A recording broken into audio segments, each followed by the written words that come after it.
നമസ്കാരം. ഇന്നത്തെ ഗോസിപ്പ് കണ്ടുപോയാലോ? മലയാളത്തിലെ ചെറുതും വലിയതുമായ സിനിമാ പ്രേക്ഷകർ എല്ലാവരും ഇപ്പോൾ ചർച്ച ചെയ്യുന്ന വിഷയമാണ് വിൻസി അലോഷ്യസ് പറയുന്ന പുതിയ വെളിപ്പെടുത്തൽ. വിൻസി പറയുന്നത് പറഞ്ഞാൽ അമ്പരക്കണ്ട, സ്വന്തം പേര് വിനസി ആക്കാന് പറഞ്ഞത് മറ്റാരുമല്ല, മെഗാസ്റ്റാർ മമ്മൂട്ടി തന്നെയാണെന്ന് ഇപ്പോഴും അവൾ ഉറപ്പിക്കുന്നു. ഒരു അഭിമുഖത്തിൽ വിൻസി പറഞ്ഞത് അനുസരിച്ച് താനൊരു സന്ദേശം അയച്ചപ്പോൾ മെഗാസ്റ്റാർ മമ്മൂട്ടി തന്നെ മറുപടി അയച്ചു പറഞ്ഞത് ഇത് വിനസി അല്ലേ എന്ന്. ആ സന്ദേശം കണ്ട് വിൻസി വളരെ സന്തോഷിച്ചു. അതിനുശേഷം അവള് മമ്മൂട്ടിയോട് തന്റെ പ്രവർത്തനങ്ങള് ഷെയർ ചെയ്തെന്നും അവള് പറയുന്നു. ആഭ്യന്തര വിഷയങ്ങള് മൂലം പിന്നീട് ആശയക്കുഴപ്പമുണ്ടായി.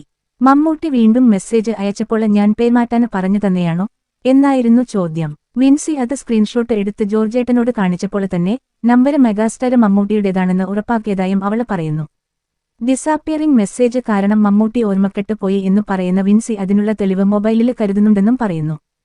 പക്ഷേ വീണ്ടും ആൾക്കാര് വിശ്വസിക്കില്ലെന്ന് അവൾക്ക് ഭയമുണ്ട്. സത്യാവസ്ഥയോ വിവാദമോ ഒരു പക്ഷേ നമുക്ക് അറിയില്ല. പിന്നെയെന്തായാലും ഗോസിപ്പായും ചർച്ചയായും ഈ വിഷയത്തിന് ഒടുക്കമുണ്ടാകുമോ എന്നതാണ് ചോദ്യം.